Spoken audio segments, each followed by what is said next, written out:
राजधानी पटना में shelter home के संबंध में निर्भया की वकील सीमा समधी कुशवाहा यहां आई हुई हैं। संवाददाताओं से बातचीत करते हुए उन्होंने कहा कि पटना की सड़कों पर एक बेटी पिछले 5 दिनों से न्याय की भीख मांग रही है, लेकिन उसकी कोई सुन नहीं रहा है। उन्होंने कहा कि यह मुजफ्फरपुर शेल्टर होम जैसा ही मामला है, जिसे समाज कल्याण विभाग ने बिना कोई जांच किए रफा दफा कर दिया। सीमा ने कहा कि जो हुआ वह 21वीं सदी के भारत पर धब्बा है। वंदना गुप्ता पर केवल एक पीड़िता नहीं आरोप लगा रही है, और भी कई बच्चियां हैं जो पीड़ा बता रही हैं। उन्होंने कहा कि आखिर पटना में लड़कियों के साथ ऐसा क्यों हो रहा है। प्रशासन संवेदनशील नहीं है। लगातार फोन आ रहे हैं, एक तो कोई एफआईआर तक लॉन्च करने को तैयार नहीं है, अपितु उल्टा लड़की को उद्दंड बता रहे हैं, उसके चरित्र पर सवाल उठा रहे हैं। इस पूरे केस में बिहार सरकार को कार्रवाई करना चाहिए। शायद ये सवाल जो है वाजिब है आपका, लेकिन फिर भी मैं कहूँगी कि आप सभी लोगों को ये अवगत है कि आज ये प्रेस कॉन्फ्रेंस हमें क्यों करनी पड़ रही है। पटना की सड़कों पर पिछले 5 दिनों से एक बेटी न्याय की भीख मांग रही है और उनके साथ में महिला विकास मंच, इनकी पूरी टीम बराबर न्याय के लिए गुहार लगा रही है। हर जगह गई, लेकिन अभी तक एफआईआर लॉन्च नहीं की गई। उस बिटिया की जो शिकायत है वो मात्र वो उसकी शिकायत नहीं है, उसके अलावा जिस जगह से वो 3 महीने पहले आई हैं, उस शेल्टर होम है जो उसका नाम है गाय घाट, जो पटना में संचालित हो रहा है। उस शेल्टर होम के अंदर करीब 250 से 300 लड़कियां हैं। ये ऐसी बच्चियां हैं, ये ऐसी स्त्रियां हैं जो कि कहीं ना कहीं से रेस्क्यू करके या इनकी कोई ना कोई प्रॉब्लम है, इसलिए इनको शेल्टर होम में रखा गया। लेकिन कुछ समय पहले, 2-3 साल पहले, मुजफ्फरपुर की भी आप लोगों को याद होगा शेल्टर होम की घटना, और उसमें कन्विक्शन भी हो चुका है। लेकिन उसी तरीके का मुझे इस केस में भी प्रतीत हो रहा है। विदाउट एनी इन्वेस्टिगेशन के जो यहाँ का समाज कल्याण मंत्रालय है, उसने उस बेटी को विक्षिप्त बता करके, उदंड बता करके एक लेटर जारी कर दिया। कोई उनका इन्वेस्टिगेशन नहीं है, कोई उनकी जांच नहीं है, कोई उन्होंने पड़ताल नहीं की। अगर वो बेटी वाकई में परेशान नहीं होती तो शेल्टर होम में जाती क्यों? अगर वो वहाँ पर गई है और उसके अंदर की जो वो चीज़ें बता रही है, वो चीज़ें शायद मुझे लगता है कि मेरे ये 21वीं सदी के भारत को शर्मसार करने वाली।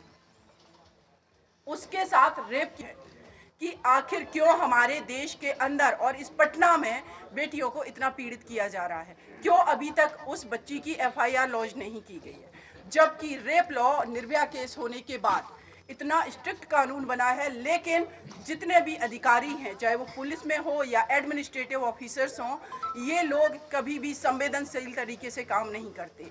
आज जब पता चला है कि प्रेस कॉन्फ्रेंस होने वाली है तो फ़ोन कॉल्स आने शुरू हो गए। अगर ये पहले ही ये कर लेते तो शायद हम लोगों को ये स्टेप नहीं उठाना पड़ता। अब मैं कहूँगी कि जो रेप लॉ है उसमें ये प्रोविज़न है कि कोई भी पीड़िता अगर आकर के ये बताती है पुलिस को कि उसके साथ किसी ने उसकी कंसल्ट के बिना, उसकी सहमति के बिना उससे ज़बरदस्ती की है, तो वो इमीडिएटली एफआईआर लॉन्च करेगा। ये गाइडलाइन है। लेकिन ये लोग उल्टा क्या कर रहे हैं, उस बेटी को ही उदंड बता दे रहे हैं, उसको ही करेक्टरलेस बता दे रहे हैं। और पता नहीं कैसी मानसिकता है हमारे एडमिनिस्ट्रेशन की, हमारे पुलिस सिस्टम की और गवर्नमेंट की कि कोई बेटी अगर शादीशुदा है तो क्या उसका रेप नहीं हो सकता? अगर उसके शादी हो गई है और उसका बेबी भी है तो उसका रेप नहीं हो सकता है? अगर उसके पति ने छोड़ दिया और वो कहीं पर भी मूव कर रही है, उसके साथ कोई भी व्यक्ति अगर बलात्कार कर रहा है तो उसको रेप नहीं कहेंगे आप? तो मेरा जो मानना है इस पूरे केस में, इमीडिएटली बिहार सरकार को इस पर स्ट्रिक्ट एक्शन लेना चाहिए। सो मोटो कॉग्निजेंस माननीय यहाँ के पटना जो हाई कोर्ट है वो ले चुकी है। लेकिन हाई कोर्ट जो है, जो उस डिपार्टमेंट से मैं भी आती हूँ, जुडिशरी में मैं भी एडवोकेट हूँ, तो मेरा भी ये दरख्वास्त रहेगी और प्रार्थना रहेगी कि एक प्रॉपर तरीके से कमेटी गठित की जाए जिसमें महिला विकास मंच को रखा जाए, इसकी टीम को रखा जाए, एसआईटी गठित की जाए और हाई कोर्ट अपने सुपरविजन में इस केस को देखे। और इस केस को ही नहीं, अब बहुत ज़्यादा आवश्यक है कि इस देश के अंदर जितने भी शेल्टर होम चल रहे हैं, उन सारे शेल्टर होम का सुपरविजन हर राज्य का हाई कोर्ट करे और टाइम टू टाइम वहाँ से रिपोर्ट मंगाई जाए, बच्चियों की काउंसलिंग हो। और आप ये भी देखिए कि एक कोई नॉर्मल बच्ची अगर किसी का किडनैप कर लिया गया, कोई मिस हो गई, तो वो शेल्टर होम में आ रही है, उस नॉर्मल बच्ची को उस बच्ची के साथ रखा जा रहा है जो पागल है, जिसको जो विक्षिप्त है या जिसको कोई डिसीज हुई है। इनकी स्कूलिंग का क्या होगा, इनकी एजुकेशन का क्या होगा? क्या इनको आपने रिहेबिलिटेट किया है? क्या आपने कोई नौकरी दिलवाई है? कितनी बच्चियों को आपने एजुकेशन दी है? कितनी बच्चियों को आपने एम्प्लॉयमेंट दिलवाया? क्या शेल्टर होम का पर्पस सिर्फ ये है कि ऐसी बच्चियों को आप वहाँ रखेंगे, टाइम टू टाइम गवर्नमेंट के ऑफिसर्स आकर के शेल्टर होम के अंदर उन बच्चियों का रेप करेंगे? अगर वो मना करेंगी तो उनको आप ड्रग्स दोगे, नशे के इंजेक्शन दोगे? ये सारी चीज़ें शेल्टर होम में हो रही हैं। और मेरी डिमांड ये भी है कि इस बिटिया का भी मेडिकल चेकअप अभी तक हो जाना चाहिए था कि इसको ड्रग्स दिया गया है या नहीं दिया गया। उसके पहले जब वो बच्ची प्रयास एनजीओ जो विश्वजीत सर हैं, जो कि दिल्ली में जिसमें रही है वो बच्ची, एक और संस्था है रेस्क्यू फाउंडेशन, उसकी जो मैम है आखिर त्रिवेणी, बहुत तारीफ करती है।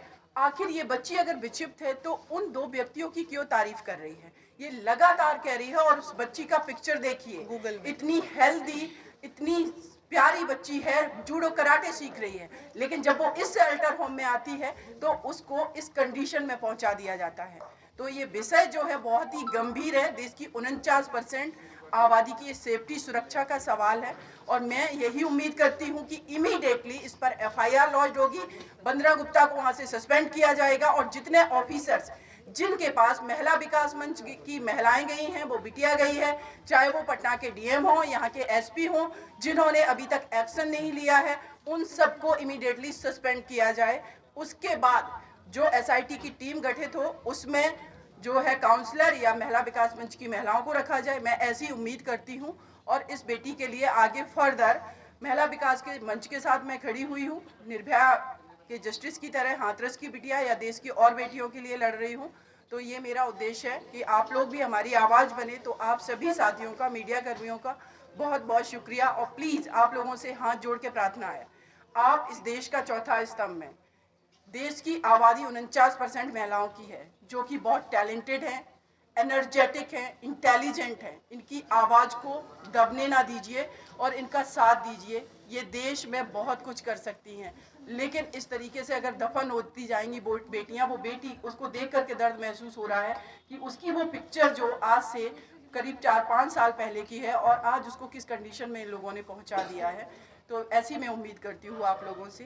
Thank you so much. अगर आपको हमारा वीडियो पसंद आया हो तो इसे लाइक करें, सब्सक्राइब करें और साथ ही बेल आइकन दबाना ना भूलें।